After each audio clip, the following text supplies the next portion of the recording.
we're just going to get right into it. Stephen A. Smith, LeBron James. We know the history. We know that Stephen A. Smith doesn't mess with LeBron. LeBron damn sure don't mess with Stephen A. Smith. This Bronny James situation has been in everybody's purview. Everybody's been talking about it, you know, whether you're a small creator, medium creator, big time creator, you're on the ESPN, you're a big platform like Stephen A. Smith. Everybody has had their opinion on Bronny. And Bronny had a game in January, garbage time against the Philadelphia 76ers. Lakers were shorthanded, and Bronny got to play about the last 15 minutes of that game, got cooked, and did not look good as a pro. Stephen A. Smith then took to his platform to have this soliloquy and this plea to LeBron James. You need to stop this. You hear my Stephen A. voice. You need to stop this. LeBron, like, as a father, you need to stop this. You the one that put him in harm's way. You should stop this. Talking about, you know, LeBron is the one that put Bronny in this position, and now he's not producing well, and he's leaving his son out there for criticism. Well, months later, we saw Bron pull up on Stephen A. Smith right before the fourth quarter game when they were playing the Knicks, and Bron told him straight up, don't talk about my son. Anything that got to do with Bronny, leave it out. Pressed him. So it was there. Then he went to his show. Then he went to the First Take and was like, oh, you know, I wasn't going to talk about it, but I had texts. I had all these things. And we know that's cap. We know that this was going to be broadcast news when it happened. So we was just waiting for your response. Then he says that he was like, oh, you know, that was a father that was coming at me. Well, then he went to Gilbert Arenas' podcast, Gil's Arena, and man, this man had a different tune. Talking about, oh, he thought it was weak. He thought it was, you know, I was never coming at Bronny. I was coming at you because you're the one that put him in harm's way. You're the one that used to say that Bronny can be able to run circles around some of these NBA players currently. You're the one that did that. So when he didn't produce, I had to be the one to say something and challenge it. No, you didn't. So here's my spin on this. In the history of Stephen A. Smith, you would see him talk about, if you got an issue with me, you can get on the phone.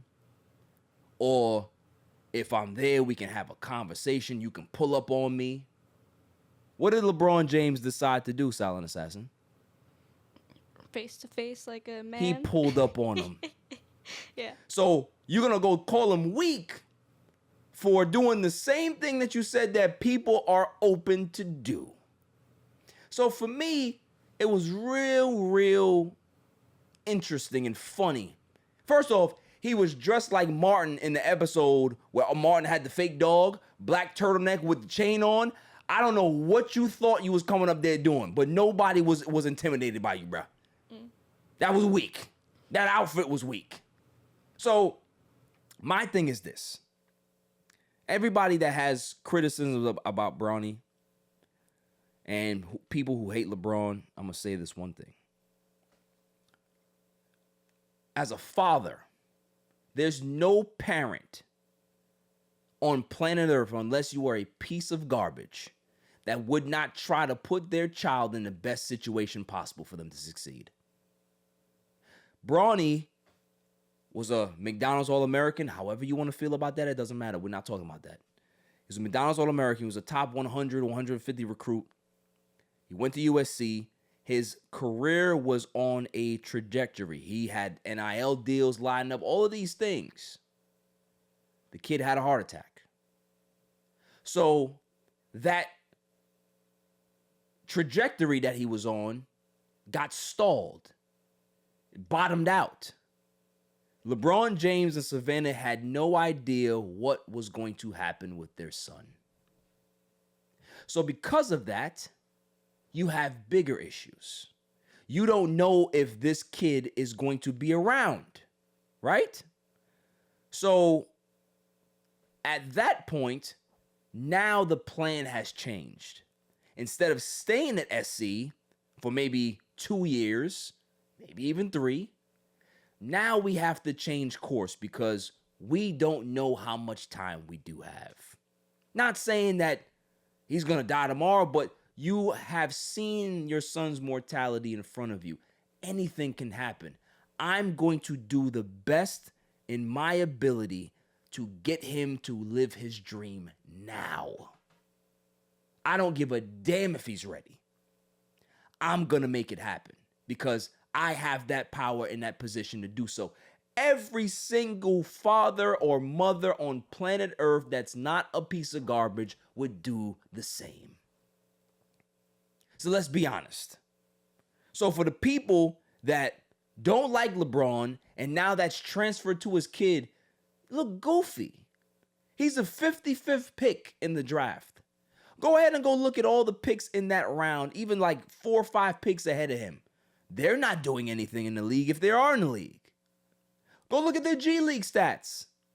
Bronny's G League stats are way better than theirs. This is a 20-point scorer in the G League at this point. So when people talk about this kid is not ready, I don't hear you have the same smoke for those other people. But just because his name is LeBron James Jr., you got smoke for him. So it amazes me how big-time content creators can still have a platform talking about this. This was months ago. Him and his father shared the court together as a great moment. Whether he earned it or not doesn't fucking matter. It happened. A father and a son in the NBA, we probably will never see it again. It's a moment that should have been captured.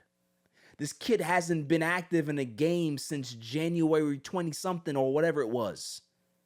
He was active tonight on the roster. I don't even know if he played. I gotta see the box score. I didn't see the game. Lakers were shorthanded, so maybe he got some minutes tonight, but he's not somebody that should be making headlines.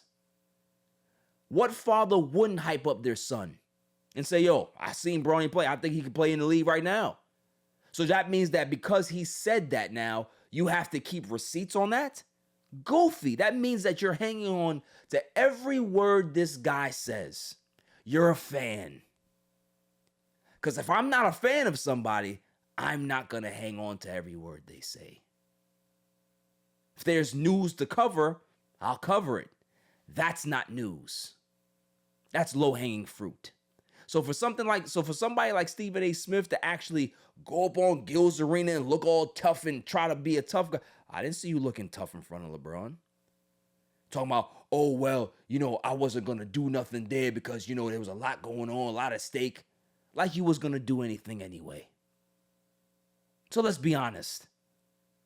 You can always look tough because you have the surroundings. Gilbert Arenas didn't test you like I thought he would. Because maybe he's trying to get a first take job. So I'll do it here. Just like Braun said, leave the kid alone. You have other stuff to talk about. And then I have other people saying, well, why didn't he do this to Skip Bayless? Skip Bayless isn't at Laker games. Skip Bayless is not pulling up at courtside. Skip Bayless doesn't have ESPN cameras following him around like they're a player. You are. I got time today.